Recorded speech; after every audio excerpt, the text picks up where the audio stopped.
और एक वो 9 ग्रह के जो उपाय आपने बताए थे वो सरल हाँ, उपाय। 9 ग्रह ये तो सबसे श्रेष्ठ उपाय है। हुँ, मान लो किसी का सूर्य खराब है, हुँ, तो अपने पिता को ध्यान रखें। हुँ। पर कुछ अलग वर्ग के जो लोग होते हैं उनके लिए हिंदू राष्ट्र ना बोल के वो अपने इसको भारत बोल देते हैं, इंडिया बोल रहे हैं।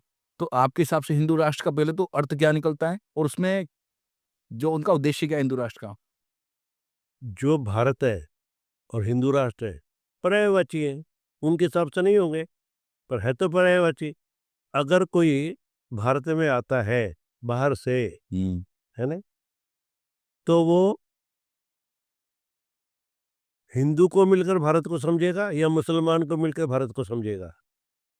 उसको क्या भारत से लड़के ने मेरे को पूछा कि मेरे लड़के लड़कियां लड़का नहीं होता है, हुँ, तो लड़का क्यों नहीं होता, ये योग मैंने पढ़ा हुआ था। हुँ, वो योग उसको बता दिया। हुँ, बृहस्पति की खराबी से संतान नहीं होती है, लड़का नहीं होता है। हुँ, तो बृहस्पति अगर को सही को ठीक करे तो उसको लड़का हो जाता है। उसके 6 लड़कियां थी, 2 लड़के हो गए बृहस्पति को ठीक करने से। तुलसीदास जी महाराज ने लिखा है, हुँ, देहिक देविक भौतिक तापा राम राज्य काहू नहीं व्यापा। हुँ, दैहिक, देविक और भौतिक हुँ। संताप किसी को व्याप्त न हो, इसको राम राज्य बोलते हैं। राम राज्य की परिकल्पना में क्या जो हमारे जो जितने भी वर्ग के यहाँ पे जो व्यक्ति हैं, वो उनको आप क्या संदेश देना चाहते हैं? नमस्कार साथियों, स्वागत है आपका हमारे इस नए शो में। मैं हूँ आपका होस्ट, आपका दोस्त और आज हमारे साथ में ऐसे व्यक्तित्व के से हम चर्चा करेंगे, ऐसे व्यक्ति से हम चर्चा करेंगे जिन्होंने सेवा में अपना पूरा जीवन ही समर्पण कर दिया है। गौ सेवा, राष्ट्र सेवा और जो देश सेवा है, वो उसके प्रवर्तक हैं और काफ़ी उनका जीवन एक अब आज देखा जाए तो एक सन्यासी रूप रूप में वो जी रहे हैं। लेकिन पहले इससे पहले वो काफ़ी जो है पूरे देश में जो है संघ के प्रचारक रहे थे और एक उनका अलग ही एक जीवन रहा है। फिर भी उनके बाद जीवन के बारे में और विशेष रूप से हम जानेंगे। स्वागत है आपका इस शो में। तो ये हमारे जो बाबा निरंजन नाथ जी के नाम से आज हम इनको जानते हैं। तो आप जो बचपन में ये नाम यही था या बचपन से आप सन्यासी हैं? क्या रहा आपका जीवन? नहीं, बचपन में तो मेरे माता पिता ने जो नाम रखा वो नाम था। अब जो मेरे गुरु महाराज ने नाम रखा वो नाम है। तो किस जैसे विवेकानंद जी का पहले का नाम और कुछ था, बाद में विवेकानंद नाम हुआ। किस उम्र में आपने ये सन्यासी की जो और अग्रसर हुए? संन्यास मैंने 2006 में लिया। अच्छा। या तब मेरा नाम निरंजन नाथ था, पहले मेरा नाम नरेंद्र में चलता था। पैदाइश कहाँ की है आपकी? मैं जयपुर में ही मेरा जन्म हुआ। उसके बाद आपका थोड़ा जीवन के बारे में बताइए थोड़ा? जयपुर में मेरा जन्म हुआ तो मेरे पिताजी वन विभाग में कार्य करते थे, वन विभाग में फॉरेस्टर थे, रेंज अफसर थे। हुँ, तो जहाँ वो जाते थे वहाँ मैं जाता था। तो मेरी प्राथमिक शिक्षा जो खंडार में हुई, माधोपुर जिले में खंडार है, बस। वहाँ पे मेरे पिताजी थे, वहाँ पे जन्म हुआ, वहाँ पे पढ़ाई हुई। बाद में जमवारागढ़ में वो रहते थे, वहाँ जमवारागढ़ में पढ़ाई हुई। फिर वहाँ जब हम पढ़ते थे जमवारागढ़ में, 8वीं वहाँ पढ़ते थे हम लोग, बच्चे लोग पढ़ते थे। उस समय जयपुर के महाराजा कॉलेज का बड़ा नाम सुनते थे, फिर उस समय महाराजा कॉलेज में पढ़ेंगे। हुँ, तो पिताजी ने कहा खूब अच्छा पढ़ोगे तो महाराजा कॉलेज में प्रवेश मिलेगा। तो खूब अच्छा पढ़े और महाराजा कॉलेज में प्रवेश लिया। तो 1 साल महाराजा कॉलेज, 2 साल महाराजा कॉलेज में पढ़े। फिर कृषि विभाग में कृषि पढ़ने के लिए उदयपुर गया। हुँ, तो उदयपुर से एमएससी एग्रीकल्चर में किया अच्छा, और वहाँ पर मैं राष्ट्रीय स्वयंसेवक संघ के संपर्क में आया। तो कन्या की जीवन का यही काम है और यही काम करना चाहिए। अच्छा। तो पढ़ाई पूरी होने के बाद संघ का प्रचारक बन गया। तो तभी से आपने जो है जैसे उस समय क्या एज रही होगी आपकी जब आप संघ से जुड़े? संघ में जुड़ते नहीं है, संघ में होते हैं। जुड़ने का मतलब तुड़ना भी होता है ना। रेलवे के डिब्बे जुड़ते हैं, आपस में तुड़ जाते हैं ना। संग तो जैसे हलवा बनता है, कोई अ, आटा घी और शक्कर, वो जुड़ा होता है कि मिला होता है, उनको अलग कर ही नहीं सकता है। तो संग में मैं मिला, संग में मैं गया, संग में इसके संपर्क में आया। तो जब एमएससी में पढ़ता था तब संपर्क में आया। उस समय लगभग क्या एज रही होगी आपकी?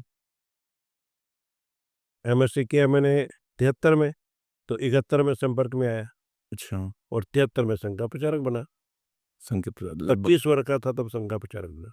तो उस समय पे नॉर्मली अपने माता-पिता चाहते हैं हर व्यक्ति के जैसे कि भई शादी करके अब अपना जीवन आगे बढ़ाए। हाँ, तो माता-पिता ने मेरे से कहा, तो मैंने माता-पिता को कहा है कि मैं ये काम कर रहा हूँ। माता-पिता ने ठीक है, अगर तुम इस काम में प्रसन्न हो तो हम भी प्रसन्न हैं। तो कभी शादी के लिए दबाव नहीं बनाया उन्होंने? नहीं, कोई शुरू में प्रारंभ में एक दिन कहा, लेकिन जब उनको पता लगा कि ये काम करना चाहता है, तो उन्होंने कहा, जिस काम में तुम प्रसन्न हो हम भी उस काम में प्रसन्न हैं। उन्होंने कहा माता पिता कर्तव्य है कि अपने बच्चे को योग्य बनावे और संतान जो है अच्छा काम करे, तो तुमको इसमें प्रसन्नता तो हमको प्रसन्नता, हमको क्या बुराई हो सकती है? हम तो जानते नहीं संघ का काम क्या है, पर तुम कहते हो ये ऐसा है तो ठीक है तुम करो। बस इस तरफ से ध्यान रखना, हमारे नाम को, हमारे घर को, हमारे पीढ़ी को बट्टा न लगे, इसका ध्यान रखना, ऐसा काम मत करना। आप पढ़ाई में अच्छे थे और जो भी आप एक्टिविटी आप इन्वॉल्व होते थे तो वहाँ पे आप पार्टिसिपेशन करते थे तो अच्छे एक या तो टॉप में रहते थे या फिर अच्छे एक पुरस्कार आप जीतते थे। जी, जी।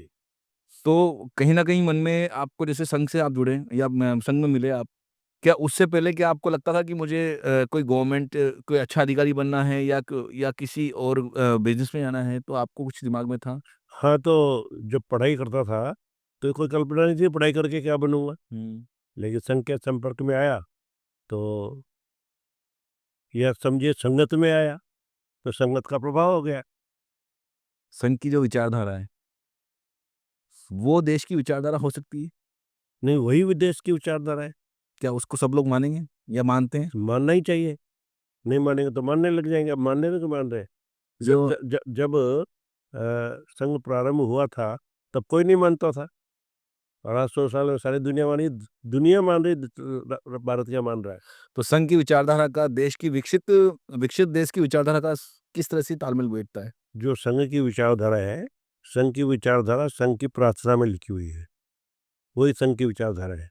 संघ संघ संघ का संविधान, वो भी प्रार्थना है। संघ क्या करना चाहता है, वो भी प्रार्थना है। और प्रार्थना में अंतिम पंक्ति से पहली पंक्ति, यानी 13 पंक्ति की प्रार्थना है, जो 12वीं पंक्ति है, वो कहते हैं परम वैभवम नेतुम एतत् राष्ट्रम, हमारे राष्ट्र को हम परम वैभव पर ले जाएंगे। हुँ। ये विकास की परिभाषा है। अगर स संघ जो है वो अपने लिए काम नहीं करता, देश के लिए काम करता है, हुँ। मातृभूमि के लिए काम करता है।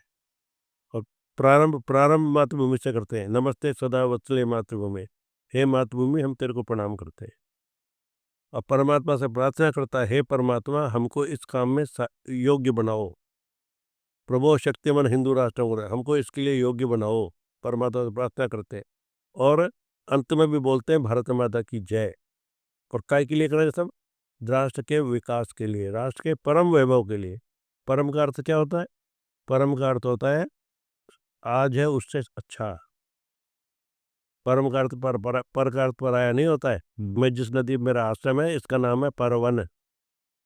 पर यानी आज से अच्छा। जैसे इंग्लिश में शब्द का जो 3 तरह के शब्द होते हैं, सुपर, सुपीरियर और सुपरमोस्ट। हुँ। Super, superior, सुपरमोस्ट। ऐसे पर, परम, परतर, परम।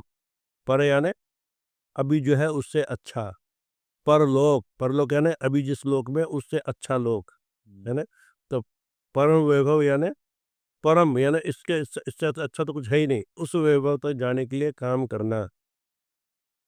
ये सब संघ जितना भी काम कर रहा है, जो भी कर रहा है, जितने लोग कर रहे हैं, इसके लिए कर रहे हैं।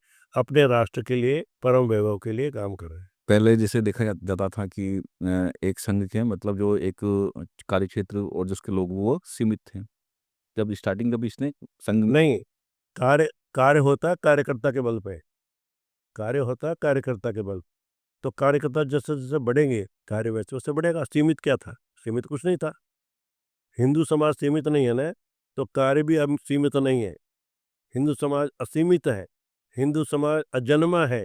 हिंदू समाज आज से नहीं है। जब से परमात्मा ने सृष्टि बनाई तब से हिंदू समाज है। बाकी सब कोई तो बाद-बाद में जन्मे हैं। कोई तो 1400 साल में ही जन्मे हैं। किसी को 2500 साल ही हुए हैं, है ना? हिंदू समाज जब से सृष्टि बनी तब से है, और इसलिए वो बहुत है, और बहुत होने के कारण से अजन्मा होने के कारण से लगातार चल रहा है, सीमित नहीं है, असीम है। लेकिन काम करने वाले की क्षमता कम है, उसकी उसकी सीमा है। जब काम प्रारंभ हुआ आज से 100 वर्ष पहले, तो कितना सा था, इसलिए वो उसकी सीमा थी, कार्य की सीमा नहीं थी। जो कार्यकर्ता बढ़ते गए, कार्य बढ़ता गया। अभी आप देखा जाए तो एक सन्यासी का जीवन आप जी रहे हैं जी। और अभी आप अपने माता-पिता से या अपने परिवार से किसी तरह से कॉन्टैक्ट में रह रहे हो? हाँ, वो वर्ष कॉन्ट्रैक्ट, मैं भी कॉन्ट्रैक्ट रखता हूँ। हाँ, अभी आपके भाई जब मैं संघ का प्रचारक था तब भी उनसे मेरा संबंध था, संपर्क था। अब आज भी संपर्क रहता है, ठीक है ना। वो आते हैं यहाँ पर, हर कार्यक्रम में आ जाते हैं और मेरे को कुछ कुछ पैसा दे जाते हैं, तो मेरे को फ़ायदा होता है, मैं अपने उस काम में ले लेता हूँ। तो अभी जैसे आप देखें जैसे मैं इस देश के किसी भी हिंदू परिवार से संबंध रखता हूँ, ऐसे उनसे भी मेरा संबंध है। तो अभी एक मेरा प्रश्न और ये था, जैसे आपसे जानना चाह रहा हूँ कि हिंदू राष्ट्र आपके हिसाब से क्या है या संघ के हिसाब से क्या है? हिंदू राष्ट्र जहाँ पे हर व्यक्ति की अलग-अलग सोच होती है। आप कह रहे हो ये हिंदू राष्ट्र है, पर कुछ अलग वर्ग के जो लोग होते हैं उनके लिए हिंदू राष्ट्र ना बोल के वो अपने इसको भारत बोल देते हैं, इंडिया बोल रहे हैं। तो आपके हिसाब से हिंदू राष्ट्र का पहले तो अर्थ क्या निकलता है? और उसमें जो उनका उद्देश्य क्या है हिंदू राष्ट्र का? जो भारत है और हिंदू राष्ट्र है, पर्यायवाची हैं, उनके हिसाब से नहीं होंगे, पर है तो पर्यायवाची। अगर कोई भारत में आता है बाहर से, हुँ। है ना, तो वो हिंदू को मिलकर भारत को समझेगा या मुसलमान को मिलकर भारत को समझेगा? उसको क्या भारत समझ में आएगा? अगर मुसलमान को समझना है तो मक्का में जाएगा, भारत में क्या करने आएगा?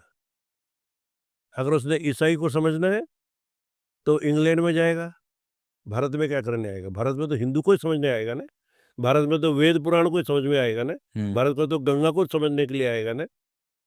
इसमें फिर जैसे एक विरोधाभास ये भी है हाँ, कि जैसे आपने कहा कि अगर हिंदू को समझना होगा तो भारत में आएगा और अगर मुसलमान को समझना होगा तो मक्का में जाएगा।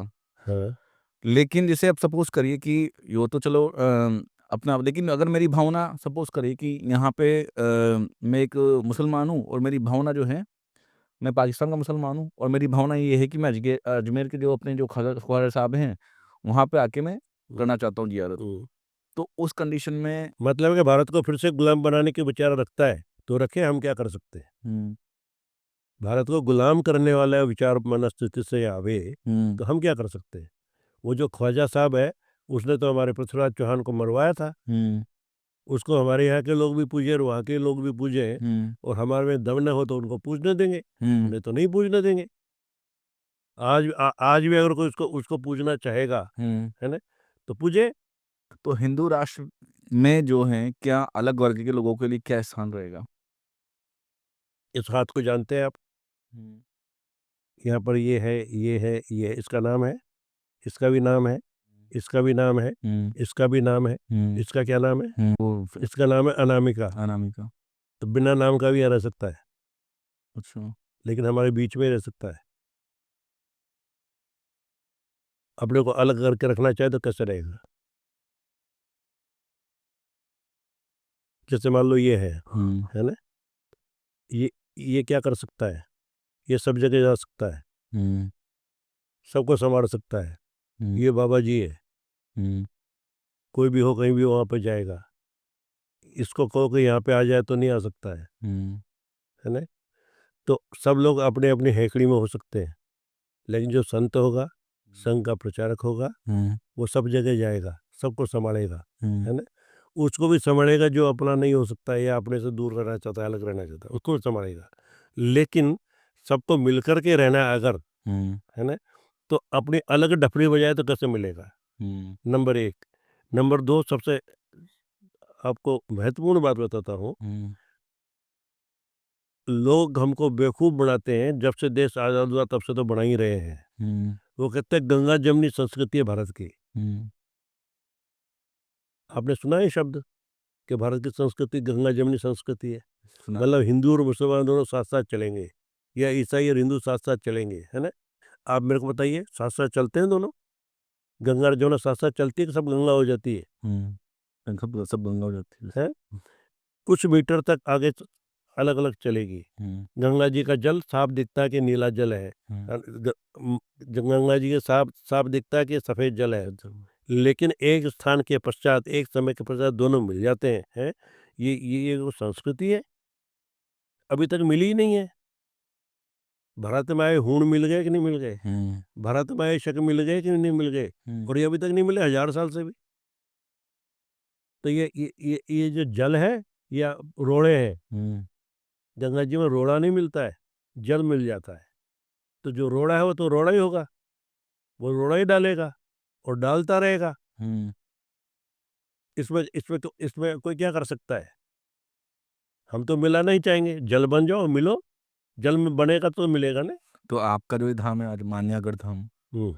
यहाँ पे जो अदर वर्ग के जो लोग हैं वो आते हैं या वो नहीं आते बिल्कुल ही? नहीं, मेरा संपर्क नहीं, इसलिए आमतौर पर नहीं आते, लेकिन रास्ते चलते तो मिल ही जाते हैं। अच्छा चलो ठीक है, अच्छी बात कही आपने, हुँ। संपर्क नहीं है।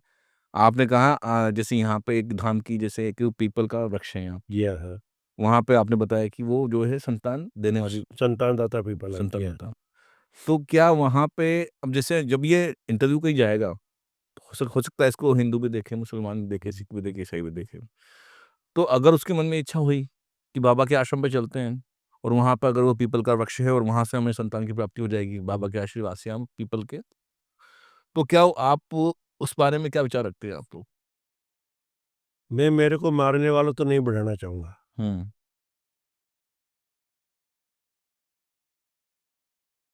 जो मेरे को मार सकता है, ऐसे को मैं नहीं बढ़ाना चाहूँगा। तो अदर वर्ग के लोगों के लिए मतलब निषेध है। मैं तो हिंदुओं का सन्यासी हूँ, दूसरा थोड़ी हूँ। हुँ, मैं हिंदुओं के लिए बाबा जी बना हूँ, अच्छा। हिंदू का ही बाबा जी हूँ, हुँ, है ना? दूसरा भी आएगा, उसको कष्ट है, संकट है, हुँ, तो उसको मैं दूर करने की उसको भी राय बताऊँगा, ऐसे हुँ, वैसे अच्छा बताऊँगा। लेकिन आबादी उनकी बढ़ जाए और मेरे को ही मार जाए, हुँ। इतना बेवकूफ़ मैं हूँ क्या? आप जन्म से क्षत्रिय हैं? हैं? जन्म से हाँ, क्षत्रिय? मेरे माँ-बाप क्षत्रिय थे, तो मैं भी क्षत्रिय हुँ, हूँगा। और क्षत्रिय का धर्म होता है कि अगर उनके शरण में कोई अगर व्यक्ति और मैं ऐसे भी क्षत्रिय हूँ, हुँ, क्यों मैं सिंह राशि में मेरा जन्म हुआ। हाँ। तो जन्म से भी आप क्षत्रिय हैं और राशि भी कि राशि के हिसाब से भी क्षत्रिय हैं। क्षत्रिय का धर्म है कि अगर आप उसके पास कोई अगर अगर कोई आता है और वो उसकी शरण में आता है तो वो उसको शरण देते हैं और उसके जो है कष्टों को निवारण करते हैं। तो उस कंडीशन में फिर ये जो जुमला है अभी जो आपने कहा ये किस तरह से मतलब आप पुराने इतिहास में जाइए, हाँ। महाराणा सांगा के बाद जौहर हुआ, हुँ, महाराणा सांगा के बाद हुँ, जौहर हुआ, हुँ, कर्णावती का जौहर। हुँ, क्यों हुआ?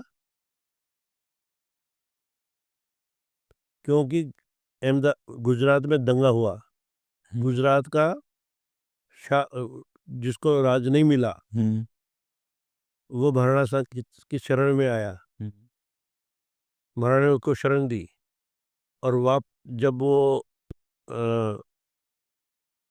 वापस गया, हुँ, सेना भेजी, उसको राज दिलाया और बाद में उसने आके चित्तौड़ पर आक्रमण किया, चित्तौड़ को जला दिया, राख कर दिया, सतिया हो गई, जौहर हो गया। हुँ, है, तो जिसको शरण दी उसने उसने दुख दिया ना। तो शरण देने का अर्थ ये है कि जो भगवान राम ने कहा, जब विभीषण शरण मांगने आया, हुँ, जब विभीषण शरण मांगने आया, तो राम दल के जो लोग थे उन्होंने उनको कहा कि वो राक्षस है, दुश्मन का आदमी है, उसको शरण मत दो। तो राम जी ने कहा कि मेरे पास वो आ ही नहीं सकता जिसके अंदर कुविचार हो, हुँ, इसलिए उसको आने दो। हुँ, तो राम जी ने उसको आने दिया और उसको शरण दी, हुँ, है ना? मेरे में इतना दम नहीं कि मेरे पास कोई विचार वाला नहीं आए, इसलिए मैं इसको नहीं ऐसा क्यों सहायता करूँगा कि मेरे को ही मारे। उदाहरण के लिए मैं एक बड़ा ऊंचा पहाड़ है उदयपुर जिले में, हुँ, जाड़ोल तहसील में, हुँ, उसका नाम है कमलनाथ महादेव का स्थान है। हुँ, और वहाँ ऊपर एक पहाड़ पर भी एक ऊंचा पहाड़ है, आवरगढ़ के नाम के किला है। हुँ, उस किले की जो बुर्ज है, उस बुर्ज पर महाराणा प्रताप ने होली जलाई थी हल्दी घाटी युद्ध के बाद, यानी 15 अगस्त, वो हल्दी घाटी युद्ध था 18 जून 1576 को। उसके बाद जो होली आई उस दिन वो होली जलाई थी, तब से अब तक हर साल होली जलाते हैं। मैं वहाँ पर गया मैं वहाँ पर गया तो एक वो कोई मित्र मिल गया, उससे मेरी दोस्ती हो गई। वो कांग्रेसी कार्यकर्ता है हुँ, और अभी इस समय आज की तारीख में वो कांग्रेस का जिला परिषद का वार्ड पार्षद है। उसने मेरे को पूछा, महाराज आप ये बताओ कि मेरा काम कैसे अच्छा बढ़े। हुँ, मैं क्यों, अब अच्छा काम बढ़ेगा? बोला नहीं, मैं राजनीति में और कैसे आगे बढ़ूँ। हुँ, तो मैंने कहा तो आपने क्या मेरे को विश्व पिता में समझ रखा है कि मैं बताऊं कि मैं कैसे मरूंगा? मेरे को मारने का तरीका मैं आपको बताऊं? ऐसा बावड़ा में नहीं हूं। इसलिए जो मेरे को नुकसान देगा, अब जैसे मान लो मैंने सबको शरण देनी है, तो सांप को भी शरण देनी, सांप मेरे को खा जाएगा तो, बिच्छू को मैं शरण देनी, बिच्छू मेरे को डंक मार देगा तो, मच्छर को मैंने शरण देनी, मेरे को वो सारी रात सोने नहीं देंगे तो आपका ये जो प्रश्न है, इससे मैं बेवकूफ़ नहीं बन सकता। 1973 में आपने संघ के और मेरा एक काम चलता है मुसलमान को हिंदू बनाने का, अच्छा, है ना? तो जो मुसलमान हिंदू बन जाए ना, वो कभी मुसलमान रहता है। हमारा हमारा जो रास्ता है वो परमात्मा का रास्ता है, उनका रास्ता प्रॉफिट का रास्ता है ना? मोहम्मद साहब का चलाया हुआ रास्ता है, उसी रास्ते पे चलना जरूरत है, हमारे रास्ते पे चलो। अच्छा, विचारधारा अलग-अलग होगी तो दिक्कत है, विचारधारा देश के लिए होगी तो कोई दिक्कत नहीं है। हाँ, देश के लिए कोई दिक्कत नहीं।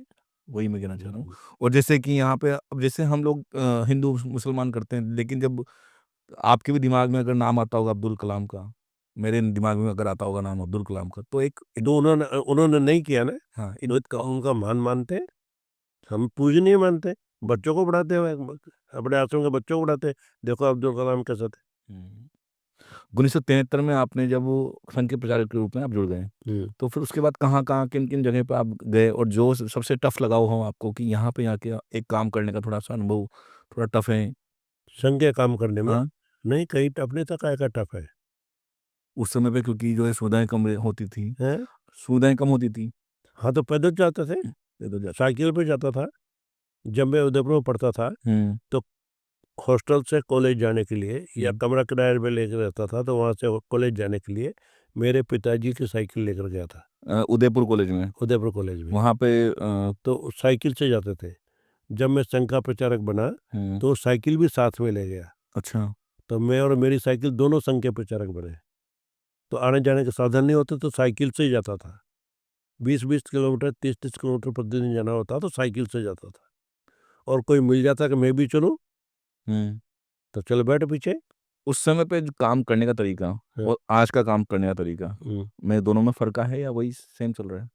काम तो वही है। हाँ, काम करने वाले बदलते रहते हैं, उनका तरीका बदलता रहता है, साधन बदलते रहते हैं, काम तो वही है, अंतर क्या है? तो पहले आपको जैसे कहीं दूसरे स्थान पे जाना होता होगा, तो वहाँ रुकते होंगे, तो वहाँ पे किस तरह से काम करते थे आप उस ज़माने में? वही जहाँ पे गया वहाँ पे लोगों से मिला, अपनी बात बताई। कोई कोई जो है सूत्र ढूंढ के गया जो अपनी बात पर्चे का किसी के साथ साथ लेके गया, अपना काम बताया, बच्चों को बुलाया, इकट्ठा किया, खेल खिलाया। ऐसे ऐसे चलता है संघ का। अभी आप राजनीति से बिल्कुल दूर हैं और संघ राजनीति में पहले भी नहीं था। पहले भी दूर। क्या संघ डायरेक्टली या इनडायरेक्टली राजनीति में इंटरफेयर करती है? संघ हर उस काम में इंटरफेयर कर सकता है जिसमें करने का दम हो, है ना? और संघ संघ के नाते हम चाहेंगे कि समाज जीवन के हर क्षेत्र में भारतीयता कह लो, हिंदुत्व कह दो, राष्ट्रीयत्व कह दो, इस विचारधारा का प्रसार हो, है ना? बाकी जो उनके काम हैं, जैसे मान लो कोई मजदूरों का काम करता है, तो उनके काम में हमारा हस्तक्षेप नहीं है। कोई राजनीति में काम करता है, उनके काम में हमारा हस्तक्षेप नहीं है, लेकिन उस विचार के अनुसार काम करना चाहिए। ऐसे लोग हम उसको चाहेंगे और वो काम करें। आपने जैसे एक बार मुझे बताया जब हमारी बात चर्चा चर्चा हम जब पीछे कर रहे थे जब तो आपने मुझे बताया कि 1991-92 में आपने से एक किसी को आशीर्वाद दिया कि जिसके संतान नहीं थी। तो वो शक्ति आपके अंदर कहाँ से आपने आई या आपने जो है एक वो भाव से बोल दिया कि हाँ यार चलो तुम्हारे बच्चा होगा। तो वो ये सब तो जैसे आज आपके यहाँ भी एक पीपल का वृक्ष है जिसको आप पीपल लता बोलते हो और ये चीज़ आपने 1991-92 में कर दिया।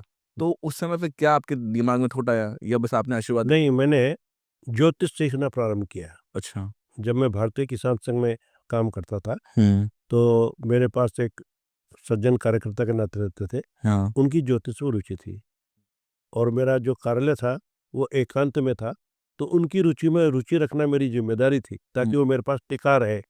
संघ का कार्यकर्ता काम करता है, उसका दूसरा साहित्यिक कार्यकर्ता उससे छोड़कर भाग जाता है, तो उस कार्यकर्ता की हैसियत की कमज़ोरी होती है ना? तो मैं रुचि ली तो उसमें समझ में आने लगा कि किसमें क्या क्या होता है। उस लड़के ने मेरे को पूछा कि मेरे लड़के लड़कियां लड़का नहीं होता है। तो लड़का क्यों नहीं होता, ये योग मैंने पढ़ा हुआ था। वो योग उसको बता दिया। बृहस्पति की खराबी से संतान नहीं होती है, लड़का नहीं होता है। तो बृहस्पति अगर को सही को ठीक करे तो उसको लड़का हो जाता है। उसके 6 लड़कियां थी, 2 लड़के हो गए बृहस्पति को ठीक करने से। आप ज्योतिष में भी जानते हो थोड़ा बहुत, जितना भी थोड़ा आप, बहुत जानते, थोड़ा बहुत। हाँ। तो आप जब अपनी कुंडली खुद देखते हो, या उस समय पे आपके माता पिता ने अगर आपकी कुंडली दिखाई हो, क्या उसमें ये योग था कि मेरा बेटा संन्यास लेगा आगे जाके, या नहीं, क्योंकि हर, मेरे को बाप ने कहा संन्यास ले, हाँ, मेरे पिता ने कहा तू संन्यास ले, तो मैं संन्यास ले लिया। नहीं, सबका काम खराब थोड़ी था। ये तो हो गया कर्म वाली कर्म वाली बात की। आपने कहा, आपके पिताजी ने कहा कि आप संन्यास ले, क्या लेकिन उसमें क्या शादी का योग था या नहीं था? नहीं, शादी का योग के ना नहीं पूछा उन्होंने। जब मैं संघ का प्रचारक बन गया तो हमारे घर के सामने पंडित जी रहते हैं, जोशी जी रहते हैं।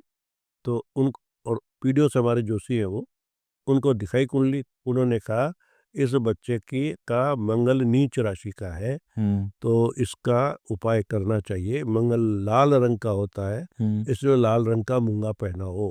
अच्छा।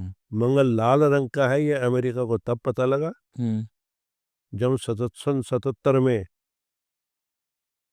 अमेरिका का मंगलयान चंद्रमा पे गया, तो उसने खबर दी कि मंगल लाल रंग का है। और हमारे ज्योतिषियों को जब मैं जन्मा तब भी पता था कि मंगल लाल रंग का है ना। बस इतना सही बात हुई, बाकी ब्याह शादी के क्या कहना है। तो अभी जो आप जैसे ज्योतिष के बारे में आप थोड़ा बहुत भी जानते हैं, तो किसी के जीवन को या भाग्य को ज्योतिष के द्वारा बदला जा सकता है, या उसको वही? नहीं, भाग्य की 2 बातें हैं। एक ऐसी बात जो वर्तमान कर्म के अनुसार सुधार सकते हैं, है ना, वो सुधारी जा सकती है। जो होना ही होना है ऐसा भी पक्का हो तो वो उसको सुधारना मुश्किल है, लेकिन उसको अपने जीवन में सही रास्ते पर ले जा सकते हैं ज्योतिष के आधार पे। ज्योतिष के आधार पे। जी। एक चीज़ आपने, एक अच्छा, मुझे एक गवर्नमेंट जॉब के बारे में जो हम प्रश्न किया था मैंने आपसे, कि गवर्नमेंट जॉब के लिए जो हमारी कुंडली में कौन से ग्रह का होना मजबूत होना, एक वो ज़्यादा लाभकारी होता है। फिर आपने ये भी कहा मुझे, गवर्नमेंट जॉब तो शुद्ध मतलब वो करते हैं जिनके पास में कर्मशीलता की कमी हो, या अगर उसके नहीं, मैंने ये कहा था हाँ। कि नौकरी वो करना चाहेगा हम्म। जो डरपोक होगा। सब डरपोक लोग नौकरी करते हैं ताकि हमारा भविष्य सुरक्षित रहे, हमको पेंशन मिलती रहे, वो नौकरी करते हैं। नहीं तो अपना स्वयं का धंधा करते हैं, 10 लोगों को और नौकरी देते हैं। आज बड़ा सा बड़ा अफसर अपने बेटे को नौकरी नहीं दे सकता है ना। लगे एक खेत का किसान दूसरे को हाड़ी रख सकता है, उसको नौकरी दे सकता है। इसलिए फिर भी अगर राज्य से संबंधित कोई बात हो तो जिसका सूर्य बलवान होता है उसको राज्य संबंधी कार्य अच्छा मिलता है, उसको गवर्नमेंट जॉब का सुख अच्छा मिलता है। कर सकता है, जिसका सूर्य बलवान हो। सूर्य बलवान हो। हाँ, सूर्य बलवान हो, उसके बाद चंद्रमा बलवान हो, उसके बाद बृहस्पति बलवान हो। ये डिग्री है ग्रहों की। 9 ग्रह के बारे में, जैसे नॉर्मली कि राहु केतु शनि जो भी हैं, तो 9 ग्रहों को ठीक रखने के लिए जैसे हमें क्या करना चाहिए, या हमें कैसे पता चलेगा हमारा कौन सा ग्रह कमजोर है? तो जैसे एक आम आदमी के लिए ये दो प्रकार का ज्योतिष हो सकता है। एक तो कुंडली देख के ज्योतिष बताए, हाँ। है ना।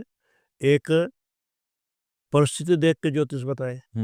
जैसे उसको लड़का नहीं होता था, लड़कियां हुई, इसका मतलब उसका बृहस्पति खराब है। तो उसकी बातें सुन के भी समझ में आ सकता है इसका ये ग्रह खराब है। अच्छा। उस ग्रह का उसको उपाय बताया जाए तो उसको वैसा ही हो जाएगा, और जो, कुंडली हो या न हो। ठीक है, और एक 9 ग्रह के जो उपाय आपने बताए थे वो सरल हाँ, उपाय? 9 ग्रह ये तो सबसे श्रेष्ठ उपाय है। मान लो किसी का सूर्य खराब है तो अपने पिता को ध्यान रखे, पिता की सेवा करे तो सूर्य खराब नहीं रहेगा।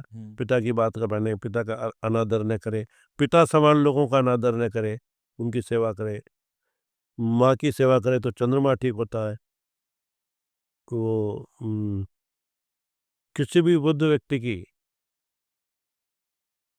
अनादर न करे तो बृहस्पति ठीक होता है। किसी भी स्त्री की से कोई द्वेष न रखे, खराबी न करे तो शुक्र अच्छा होता है। किसी भी नौकर चाकर को हेत व्यवहार से रखे, हम्म, हरि गुआर को रे करे तू करे सुने बोले, तो शनि अच्छा होता है। छोटे बच्चों का लालन पालन करे तो बुध अच्छा होता है। जवान लोगों की खातिरदारी करे या उसकी व्यवहार प्यार करे, है ना, तो मंगल अच्छा होता है। फौजी, सेनापति, पुलिस वाला, ये सब मंगल ग्रह होते हैं। जो वकील होता है ये भी मंगल के प्रभाव से होता है। अच्छा। वही मंगल अगर खराब हुआ तो आदमी डाकू बन सकता है। वही मंगल खराब हुआ तो आदमी चेपकट्टू बन सकता है। वही मंगल अच्छा हुआ तो भारत का सेनापति बन सकता है, चीफ जस्टिस बन सकता है, बहादुर बनेगा। मंगल वाला बहादुर होता है, अच्छा। कायर नहीं होता है। तो उनसे अच्छा जिसका सुगंध होगा उसका मंगल अच्छा होगा। और एक और जो काट खाने वाला होता है वो राहु। केतु होता है। हाँ। और जो जहरीला होता है वो राहु होता है। तो अपने आसपास से सारे ग्रह रहते हैं।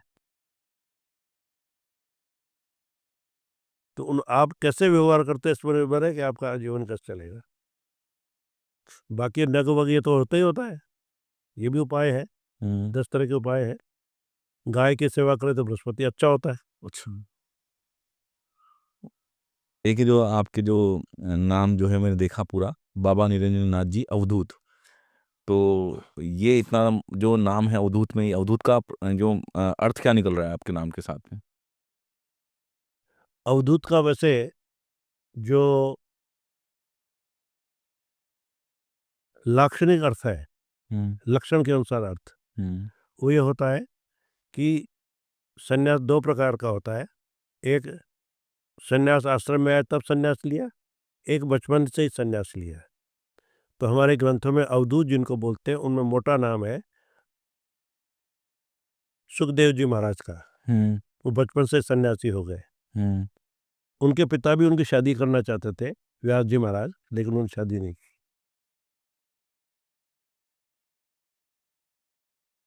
ऐसे ही नाम आता है हनुमान जी का, वो भी अवधूत है। अच्छा। है ना।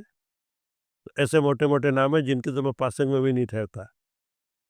और ऐसे एक बहुत मोटा नाम है श्रीमद् भागवत में, उनका नाम भी आता है, उनकी कथा भी आती है और उनका उपाख्यान भी आता है, अवधूत उपाख्यान। एक पूरा चैप्टर है, पूरा अध्याय है, वो है दत्तात्रेय ऋषि के बारे में, है ना। वो भी अवधूत थे, ठीक है ना। इसलिए उनका अवधूत आख्यान आता है। नाथ समाज में जो हमारे आदित्यनाथ जी महाराज हैं, इनके दादा गुरु थे दिग्विजय नाथ जी महाराज। अच्छा। वो दिग्विजय नाथ जी महाराज ने हिंदू समाज का बल बढ़ाने के लिए, राम जन्मभूमि के उद्धार के लिए, हिंदुस्तान के जितने भी नाथ बाबा जी हैं उन सबकी संस्था बनाई। अवधूत महासभा उसका नाम रखा। मैं भी उसका सदस्य हूँ। हरिद्वार में उसका हेड ऑफिस है और आदित्यनाथ जी महाराज उसके अध्यक्ष है। तो अवधूत महासभा का सदस्य होने से नाते मैं भी अवधूत हूँ। अब जितना अवधूत का मैंने पहले 2-3 उदाहरण दिए वैसा मैं नहीं हूँ मान लो, तो भी अवधूत तो हूँ।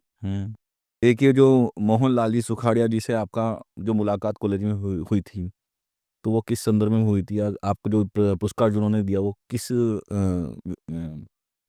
वहाँ मैं कॉलेज में पढ़ता था, तो विभिन्न प्रकार की प्रतियोगिताएं कॉलेज में होती हैं। तो उसमें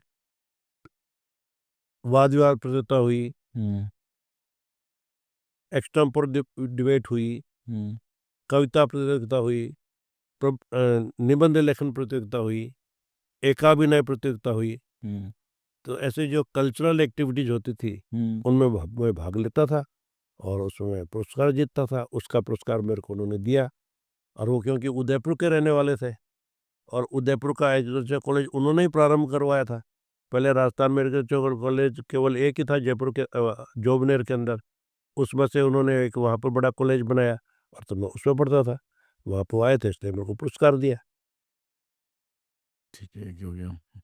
विवेक, आपने जो देखा जाता है कि आपके जीवन में जो है हमारे जो वीर शिरोमणि महाराणा प्रताप जी और ऐसे कई मतलब जो शिरोमणि हैं अब हमारे जो इतिहास में, उनका प्रभाव आपके जीवन पे दिखता है। और महाराणा प्रताप जी के जीवन के बारे में आपने काफ़ी कुछ लिखा भी है। जी। उनमें से कुछ किताबें हमारे पास भी हम दर्शकों को दिखाना चाहेंगे, इन्होंने खुद ने लिखी हैं। तो आपके हिसाब से जो हमेशा जो एक डिबेट चलती है कि हल्दी घाटी का युद्ध में जो है विजय कुछ मत कहते हैं कि अकबर की सेना की हुई, कुछ मत कहते हैं कि महाराणा प्रताप जी की। आपके हिसाब से आपने किसकी विजय आप मानते हैं और महाराणा प्रताप जी के जीवन जीवन में क्या प्रभाव आप देखते हैं आपके जीवन में? विजय तो महाराणा प्रताप की हुई। हाँ, हाँ, पर जो लोग अकबर के पक्ष में थे, हाँ। वो अपनी विजय दिखाने के लिए अपनी तरफ के बहाने बनाते रहते हैं कि हुँ, हमारी जीत हुई, है ना? जो देखिए इतिहास बोलता है कि महाराणा प्रताप ने जब हल्दी घाटी में छापा मारा, हल्दी घाटी में युद्ध का मैदान नहीं था। अकबर की सेना हल्दी घाटी के में जब पहुंची, है ना, तो वहां से 3 किलोमीटर पहले लड़ाई हुई। हल्दी घाटी में लड़ाई नहीं हुई, लड़ाई हल्दी घाटी में हुई नहीं। वहाँ पास में हल्दी घाटी के नाम से प्रसिद्ध हो गई जगह, हुँ, है ना। लड़ाई खमनोर के अंदर हुई, और खमनोर के दूसरी ओर गांव है मोलेला। जो बनास नदी है, उस बनास नदी के बाएं किनारे पर मोलेला गांव है, और दाएं किनारे पर खमनौर गांव है। तो अकबर की सेना वहां से चली हुँ, और खमनौर की या नदी पार की। तो अकबर राणा प्रताप की सेना ने वहां पे एकदम से आक्रमण किया। राणा प्रताप की सेना उस जो वो लड़ाई का मैदान है, वहां से 14 किलोमीटर दूर थी, और अकबर की सेना इतनी सी दूर थी जितने से बीच में नदी है। 14 किलोमीटर दूर से आके राणा प्रताप से ने उसको मारा, या ना छापा मारा। लड़ाई के लिए मैदान के तैयार नहीं खड़े थे। हुँ, और राणा प्रताप की सेना में हाथी भी था, तो 14 किलोमीटर हाथी लेकर आए वो। इसका मतलब हाथी उन्होंने पहले से पहाड़ में छुपा रखा था। अकबर का सेनापति सत लड़ाई हुई 18 जून 1576 को। तो 17 जून को पूरा पहाड़ घूम के आया अकबर का सेनापति, पूरा पहाड़ घूम के आया। उसके अंदर कहीं कोई हलचल नहीं थी। तो सोचा अब निरापद जगह है, चलो। तब सेना आगे बढ़ाई। 1 महीने तक अकबर की सेना मोलेला में पड़ी रही। एक एक महीने तक इंतजार करते रहे कि राणा प्रताप आए, लड़ाई लड़े। राणा प्रताप नहीं आए। जब अकबर की सेना चली, तो राणा प्रताप को समाचार हुआ अकबर की सेना में राणा प्रताप के भेदिए थे। राणा प्रताप ने इतनी योजना बना रखी थी, इतनी ताकत थी कि 80 किलोमीटर दूर तक का समाचार राणा प्रताप को 24 घंटे में मिल जाता था। 80 किलोमीटर तक का समाचार 24 मिनट या 24 घंटे? 24 घंटे में। तो वहां के भेदियों ने समाचार दिया कि अब इसकी सेना रवाना होगी इतने बजे, कल रवाना होगी, है ना। तब राणा प्रताप की सेना वहां पे आई, उनको मार मारी। तो जब एकदम से सेना आई तो उनको मार पड़ी। और वहां हल्दी घाटी में जो अकबर की तरफ से लोग लड़ रहे थे, उनमें जो इधर भी हिंदू थे और इधर भी हिंदू थे। तो इधर के हिंदुओं ने और उधर के हिंदुओं ने हुँ, आपस में लड़ाई होगी होगी। मुसलमान तो थे ही थे, लड़ाई हिंदू भी थे। तो अकबर की सेना में एक जो मुसलमान था, उसका नाम था अलबदायूनी। हुँ, उसने लिखा है, जो बता रहा हूँ मैं आपको, हुँ, कि हमारी सेना 12 मील तक वापस भागी। हुँ, तो 12 मील तक सेना भागी तो वापस लड़ने कहाँ से आई? हुँ, तो जीत किसकी होगी? और 12 मील तक भागी, अलबदायूनी ने लिखा। वो वो अकबर का इतिहासकार माना जाता है। वो तो सबसे झूठा इतिहासकार था। हुँ, उसने भी ऐसा लिखा। और फिर उसने लिखा, 3 दिन के बाद गोगुंदा पहुंची। 28 तारीख को लड़ाई हुई और गोगुंदा 21 तारीख को पहुंची। तो जीती हुई सेना को इतने दिन क्यों लगे? 3 दिन कहाँ गई थी वो सेना? उनको सिमटने में ही 3 दिन लग गए। हुँ, अपने घाव समेटने में 3 दिन लग गए।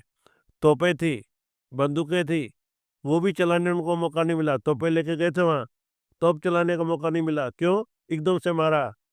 तो भागने में तो समझा। एक के तो चाकू लगा कूल्हे पे।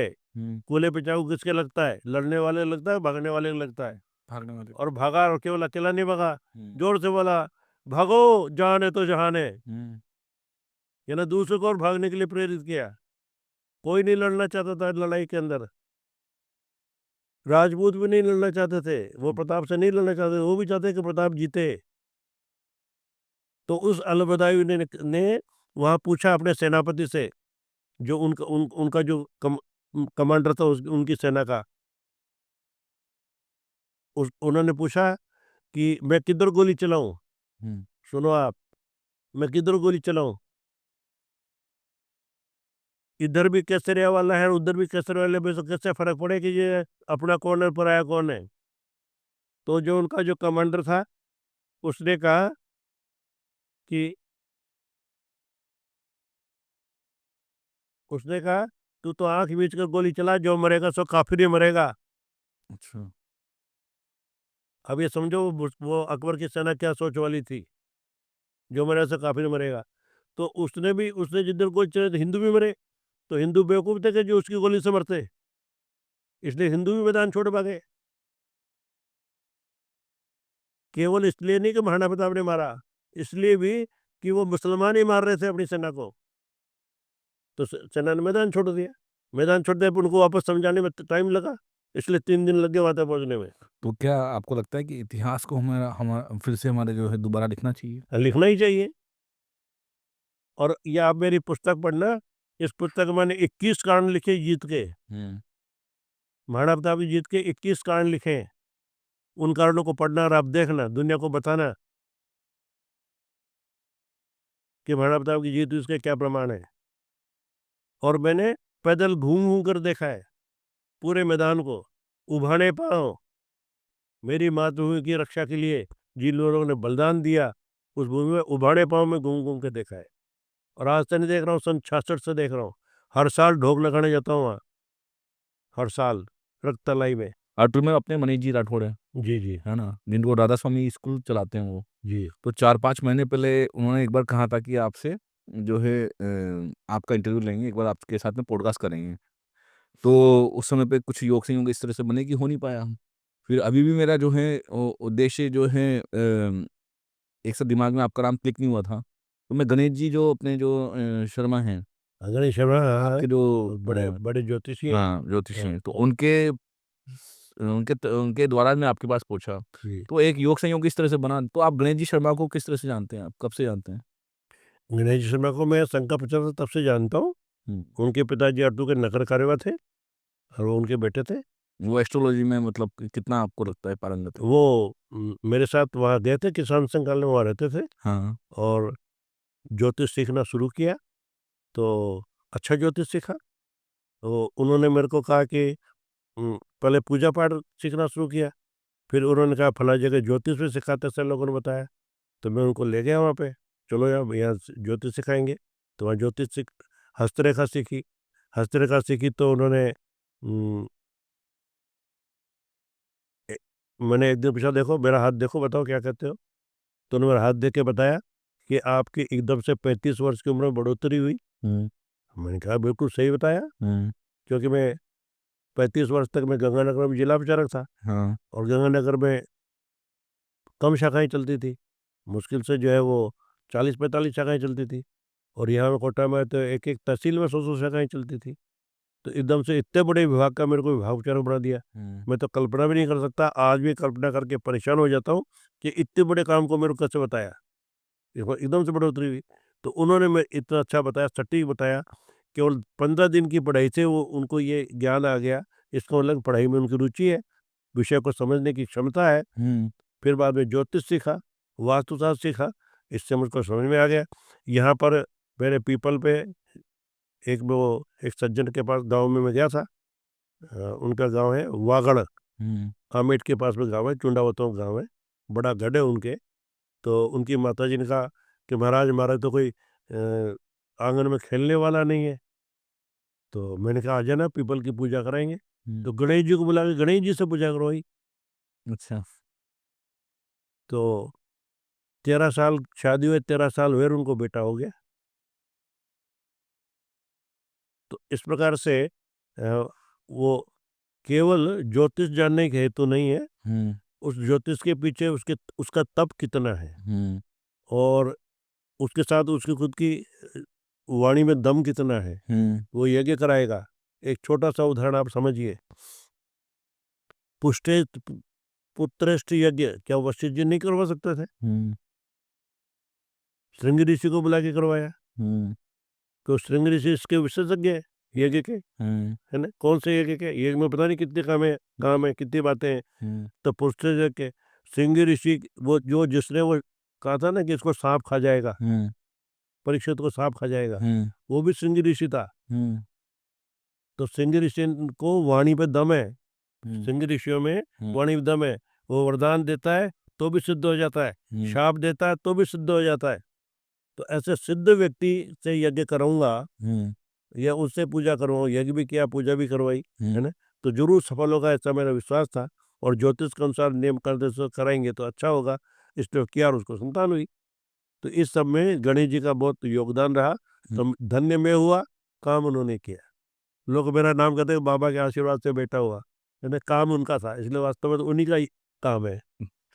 अब जैसे यहाँ पे इस आश्रम में अभी आपके आने के बाद क्या बदलाव हुए हैं यहाँ पे जगह में, किस किन चीज़ों के मंदिर आपने बनवाए हैं अभी फिलहाल के रूप में? एक तो महादेव जी का स्थान बनाया हुआ है, हाँ। और अच्छा स्थान है। एक ये आश्रम बनाया है, ये भी अच्छा स्थान है। और परमात्मा की धरती है, परवन है, श्रेष्ठ नदी है। सब नदियां परवन, है ना, यानी पहले से श्रेष्ठ। सब नदियां श्रेष्ठ है, सब गंगा रूप है, पर ये उन सब में श्रेष्ठ है, इसलिए परवन। अच्छा। अभी यहाँ पे एक आपके जो गोरखनाथ जी का धूना भी है। धुना तो बाबा जी बैठेगा, धुना तो बनाएगा ही बनाएगा। तो वहाँ जो कुछ है वो आग में है, जो कुछ हो आग में है। अग्नि का अर्थ क्या होता है? अग्नि का अर्थ होता है आगे रहने वाला। जिसमें अग्नि होती है वो आगे रहेगा। हमारा वेद है, 4 वेद है। 4 वेद में पहला वेद ऋग्वेद है।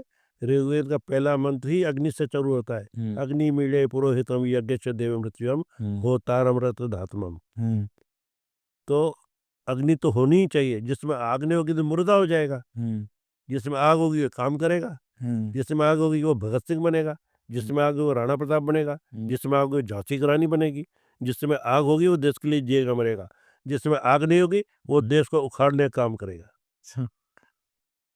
अच्छा, तो जाते-जाते अब महाराज जी से एक प्रश्न मेरा तो बस यही था कि आने वाले समय में जो संघ के 100 वर्ष पूरे हो रहे हैं, तो उनके नहीं, 100 वर्ष पूरे नहीं हुए, गलत बोल रहे हैं आप। हाँ। 100 वर्ष पूरे होने मतलब खत्म हो गया, अच्छा। है ना। पता नहीं कब 100 वर्ष पूरे हो जाए, इसका मतलब आयु पूरी हो गई, है ना। संघ ने 100 वर्ष प्राप्त कर लिए। अभी तो शुरुआत हुई है। हाँ। संघ के कार्य की 100 वर्ष में शुरुआत हुई है, वो पहली शाखा नहीं थी, अब शुरुआत हुई है। संघ का व्याप बढ़ने से, संघ की कार्यविधि बढ़ने से समाज में स्वीकार्यता आई है कि संघ का रास्ता सही है। अच्छा। और इसी में जैसे अभी राम राज्य की परिकल्पना किस तरह से आप देखते हैं? क्या है राम राज्य? क्योंकि अभी आप जैसे जब राम मंदिर बना था तब आपको वहाँ पे इनवाइट भी किया था। अभी आपने मुझे दिखाया था कि इनके पास में यहाँ पे जब ये जो भी जिनको भी इनवाइट किया गया था उनको एक पत्थर दिया गया है जिस मूर्ति से राम भगवान की बने हुए हैं। आपको भी दिया गया। आपके हिसाब से राम राज्य क्या है?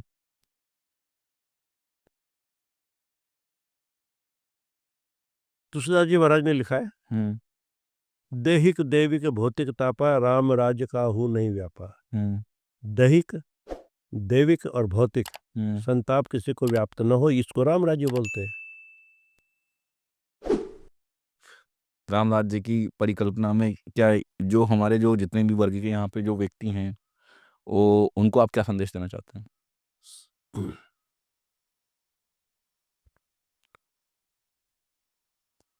अपना जो देश है वह देश राम का देश है, महापुरुषों का देश है, प्राचीन देश है, पुरातन देश है। उस देश को बनाए रखना, जिसके लिए भगवान राम ने कहा जननी जन्मभूमि से स्वर्गादपि गरीयसी। उस धरती को बनाए रखना, इसका अर्थ है केवल देश का अर्थ, राष्ट्र का अर्थ केवल धरती नहीं होता है।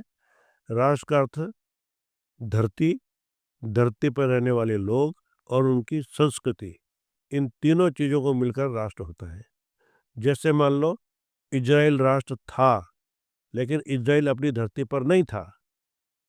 जैसे मान लो हम हैं, तो हम थे लेकिन हमारी संप्रभुता नहीं थी, धरती पर हमारी संप्रभुता नहीं थी।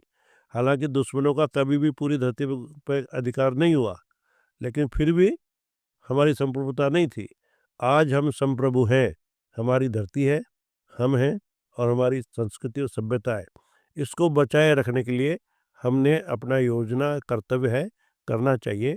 यही राम राज्य है, राम राज्य के रास्ते पर चलने का रास्ता है। अगर आज हम हैं तो आज राम जी का नाम है, जहाँ हम नहीं है वह राम जी का राज नहीं है। 15 अगस्त 1947 को हमारे देश का हिस्सा पाकिस्तान बन गया, तो वहाँ पर 17 अगस्त 1947 तक लाहौर के अंदर राम मंदिर था, राम जी की पूजा होती थी। आज वहाँ पर मस्जिद बन गई, आज वहाँ पर राम जी नहीं है। तो हम होंगे तो राम जी होंगे, हम नहीं होंगे तो राम जी कहाँ से होंगे? इसलिए, और हम नहीं होंगे तो राम जी नहीं होंगे तो न सही, हम नहीं होंगे तो धरती नहीं होगी न सही, लेकिन देश में आतंक ही चलेगा, गुंडागर्दी चलेगी। हम हैं तो देश में शांति है, शांति के पाठ हम ही पढ़ाते हैं। हर एक प्रोग्राम के बाद, हर कार्यक्रम के बाद, हर पूजा के बाद हम बोलते हैं ओम शांति शांति शांति। तो शांति का पाठ पढ़ने के लिए, चलाने के लिए हिंदुत्व का बलवान होना आवश्यक है। और आज भी सब लोग मान रहे हैं और हमसे पूछ रहे हैं। हमारे धर्म की बढ़ोतरी हो रही है, जगह जगह हो रही है, संसार भर के अंदर हमारे लोग मान्यता प्राप्त कर रहे हैं। केवल संघ ही नहीं, हिंदू समाज का बल बढ़ रहा है। संघ जो है हिंदू समाज का हिस्सा नहीं है, हिंदू समाज के लिए काम करने वाला एक संगठन है, जो चाहता कि सारा समाज और सारा हिंदू समाज मिलकर के देश के माध्यम से सारे संसार को बल प्रदान करने का कार्य प्राप्त करें। आपसे बातचीत करके काफ़ी अच्छा लगा। मेरे को अच्छा लगा। तो काफ़ी कभी दोबारा फिर से अगर मौका मिलेगा तो फिर से एक बार वापस आपके साथ चर्चा करेंगे। जी, और जी। कई मुद्दों अभी जो हैं, कुछ मुद्दे ऐसे हैं जो अभी छूटे हुए भी हैं, जी। और लेकिन फिर भी जाते-जाते हुए आप देश के युवाओं के लिए, या जो आपसे जो मिलने वाले, जो आपके चाहने वाले हैं, उनको आप जाते वक़्त कुछ अगर कहना चाहें? जो कुछ है वो देश के युवाओं के लिए है। अब बाबा निर्जननाथ 80 साल को प्राप्त होने वाला है। अभी कुछ दिन पहले मैंने गिनती की थी, तो मैं 77 साल 7 महीने 7 दिन का हुआ।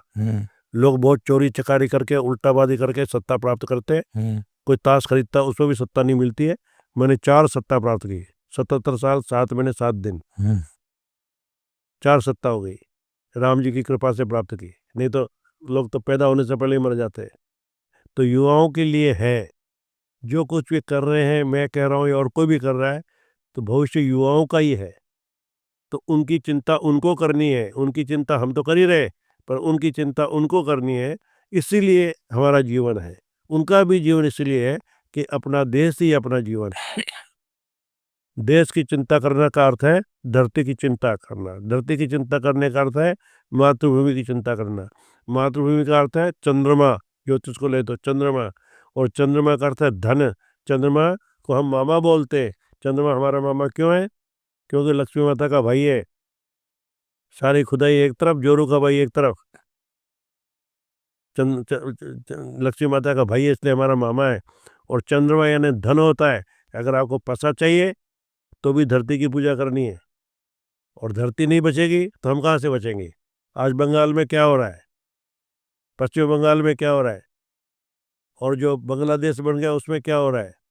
जहाँ से गीत चला वंदे मातरम, वहीं से उखाड़ दिया गया हिंदू समाज को, वंदे मातरम को। इसलिए जिसने भी गीत चलाया वंदे मातरम, कितना प्रेम से चलाया, कितना अधिकार चलाया, हमको बताया। और ये जवान लोगों ने ही चलाया। वो आनंद मठ जो किताब है, जिसका एक गीत है, कितना जोरदार ग्रंथ लिखा उसने।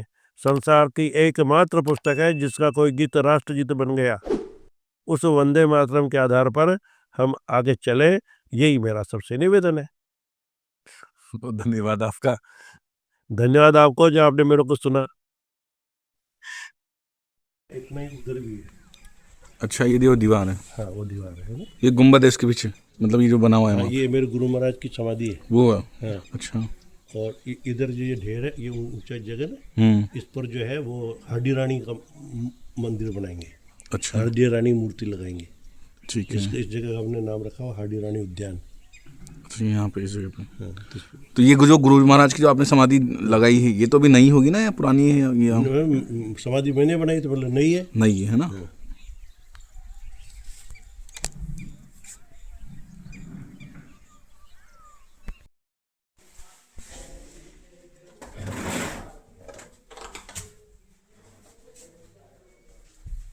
ये देखो ये ना डेट ऑफ बर्थ और नोट नंबर 1 है अच्छा, महाराज जी का। 3 इसीलिए रख लिए गए। नहीं किसी ने किया है बाबा की गिफ्ट अच्छा अच्छा अच्छा, उन्होंने कार्यक्रम में। ये कौन है अपने, ये बाबा के ही है ना? हाँ, ये भी बाबा जी अरे कॉलेज का फोटो महाराज जी। कौन सा, ये वाला? जब मैं महाराजा कॉलेज जयपुर में पढ़ता था हाँ हाँ तब का ये फोटो है। इधर देखो, हाँ महाराजा कॉलेज जयपुर का, जो उदयपुर कॉलेज में पढ़ता तब का ये फोटो है। हाँ। और कॉलेज में पढ़ता था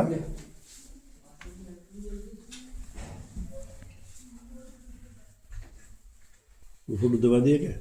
ये मोहनलाल सुखाड़े ने नाम दिया मेरे को। अच्छा ये कैलाश पर्वत का पत्थर है। अच्छा ये काठमांडू के पशुपतिनाथ हैं, ये एकलिंगनाथ जी हैं।